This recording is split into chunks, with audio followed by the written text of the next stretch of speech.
Like what we do? Consider supporting the channel by becoming a Patreon member. The link is in the description below. And as always, please, enjoy the story.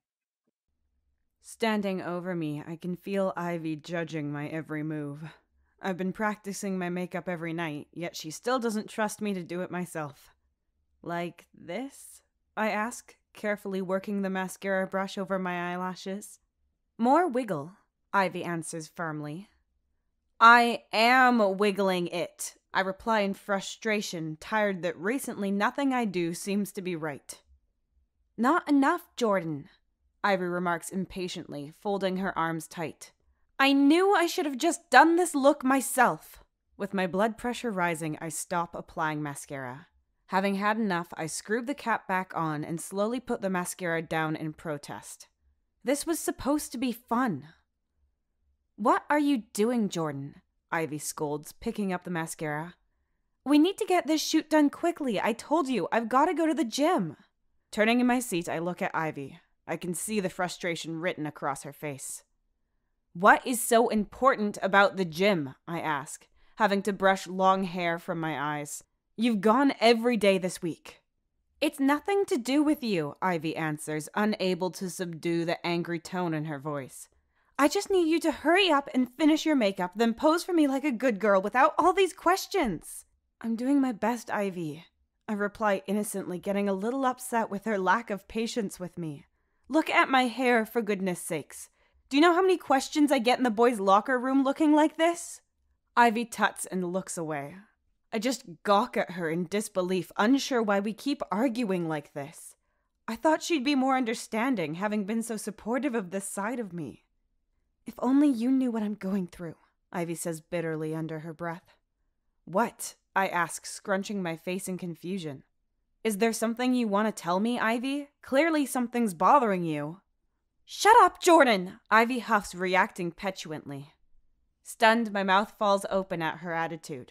I've put my plans on hold to do my hair and makeup. Stuffing myself into Mom's old cheerleader outfit wasn't easy either, yet this is how she talks to me? Why are you being like this? I ask, holding back tears. I'm just trying to find out why you've been so snappy recently. Why aren't you being supportive anymore? Ivy looks down at me and I see a storm of rage brewing behind her eyes. You don't think I'm being supportive? She growls. I've been the only one in this family supporting you. If it wasn't for me, you'd have dropped all of this after that first conversation with Dad. My lip quivering, I continue to hold in the tears. Ivy, I whine, having to look away from the fury in her eyes. I hate it when you're like this. You're not supporting me. You're just being mean. Hate it? Do you?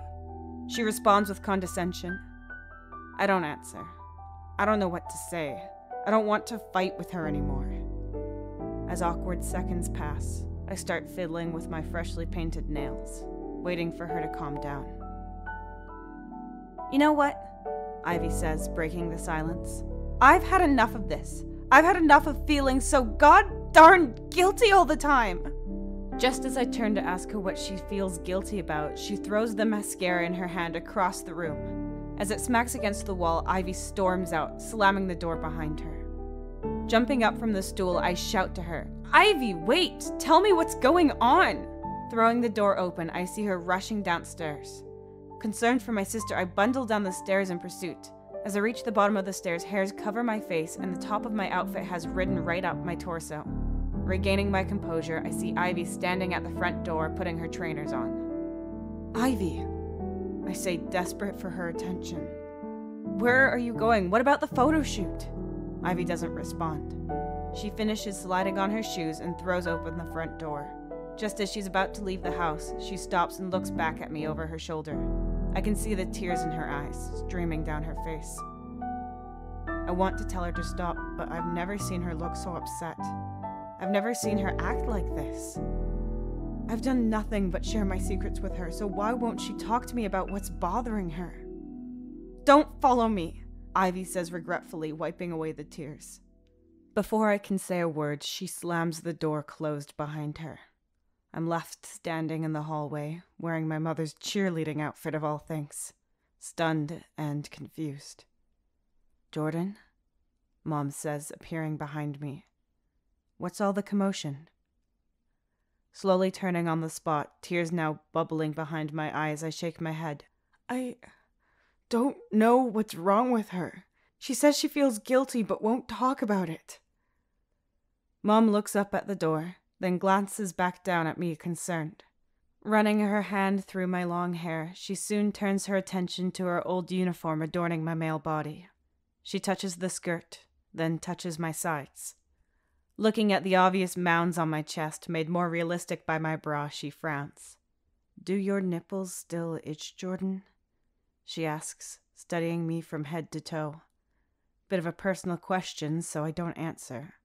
Mom then moves her hand to my chin and gently feels my skin with her fingers. "So soft," she remarks, then lifts my face to look at her.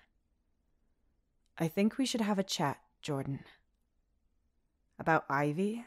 I ask, starting to feel awkwardly aware of what I'm wearing. Letting go of my face, Mom steps past me. "No," she answers. "Please come into the kitchen. I want to ask you a few questions." My shoulders sagging, I reluctantly follow Mom into the kitchen and perch myself onto a counter stool. The skirt I'm wearing barely covers my legs, and I can feel the cold metal of the stool through my thin underwear. Rubbing at her face, she watches me trying to sit with decorum. Not really sure how to hold myself in such a short skirt, I fail, and she sighs. "I've been wanting to bring this up for a while now, Jordan, but I've been unsure how to, so I'm just going to say it." Extremely worried I've upset her, I look away from her stare and down at my skirt. I try desperately to cover my bare legs and not look so feminine. "I've noticed there's been a lot of, changes to your body, Jordan," Mom says, her voice tainted with worry. "I need you to tell me the truth." What do you mean?" I ask, hoping this conversation ends quickly. Mom points at my chest and frowns. Pulling out a strap of my bra to show her, I try and explain it. "My chest is not real, Mom. It's a push-up bra." Mom rubs her face. "It's not just a bra, though, is it, Jordan?" Sighing, she leans against the counter and looks down at the floor. "I saw you getting out of the shower the other morning." "Oh," I answer as she looks up at me, concerned. "What I saw really frightened me," she explains, looking deep into my eyes. "I didn't see my little boy. You've lost so much weight around your shoulders, yet gained it around your thighs and backside. Your voice is softer and lighter, and your skin is so delicate. That's not to mention the obvious budding chest." I let go of the bra strap, knowing she's not wrong. I've been desperately trying to hide my body from everyone. "Look," she says sternly, reaching across the counter to touch me gently on the arm. "We all know about your cross-dressing, Jordan. I hoped you'd come out to us in your own time, but I have to step in now. You seem to get more and more feminine every day." Just like that, my deepest and darkest secrets flow out of me like a tidal wave. I feel so incredibly uncomfortable. I can feel my skin crawling at the thought that they know. Tears start welling up behind my eyes. I do my best to swipe them away, but I can't control my emotions at all. I don't know who I am anymore. I don't even know how I should feel. "Look at you, Jordan. You wear that uniform better than I ever did," Mom says tactfully. "You look incredibly feminine. Tell me the truth. Have you been secretly taking supplements?" No way I can tell her the truth. No, I sob, lying to her. "Jordan," Mom tuts in response, "I need you to be honest with me. I don't think you understand how dangerous that can be unsupervised by a doctor. Breast tissue doesn't go away. Once it's there, it's always there." I feel my jaw tense up as my emotions get the better of me. Tears gush down my face, and I can barely talk. "Sweetie," Mom continues to talk, gently touching my arm. "I can see how upset you are. Just tell me the truth and I can help you." Rubbing at my watery eyes, I look up and just give her a single nod. "I've taken hormones." "Honey," Mom gasps in reaction. You silly little thing. Look what you've done to your body. Where did you even get them from? I don't want to tell her Ivy's been giving them to me. Mom won't understand my reasons, and Ivy will get in so much trouble. Jordan, Mom says, her voice stern and uncompromising. I need you to tell me.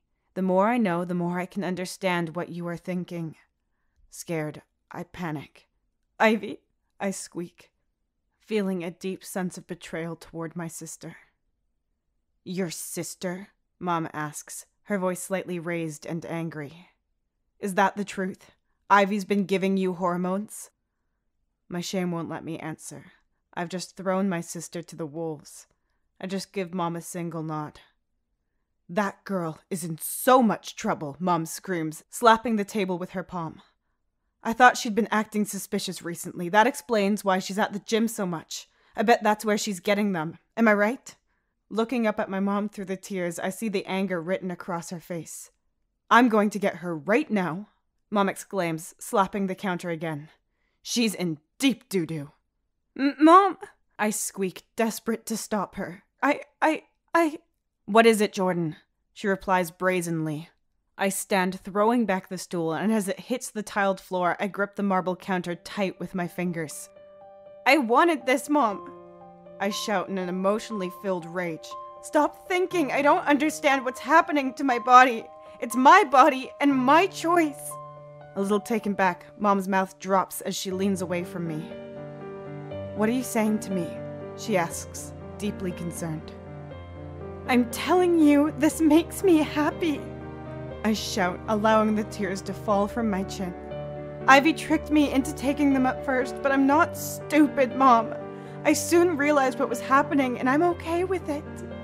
Please don't blame Ivy. I think she was only trying to help me. Jordan, Mom replies with a stressful exhale. Blame me, I plea as my heart thuds deep in my chest. Blame me for not telling you all how I really feel about my boy's body. I hate being me, Mom. I want to be like Ivy.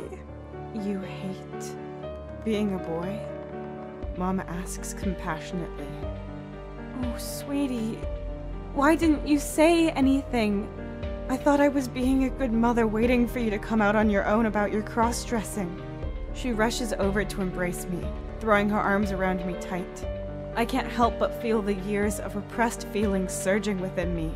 No amount of cuddling will make that go away. I don't blame you or anyone else, Mom sobs, holding me tighter. I only blame myself for not having the courage to talk to you about it. I'm gutted I didn't see this sooner, Jordan. I'm so sorry you didn't feel like you could tell me. Oh, okay, I say, forcing an answer as I cry into her shoulder. Please, I cry out with pure emotion. Just help me with Ivy. I'm scared to talk to her.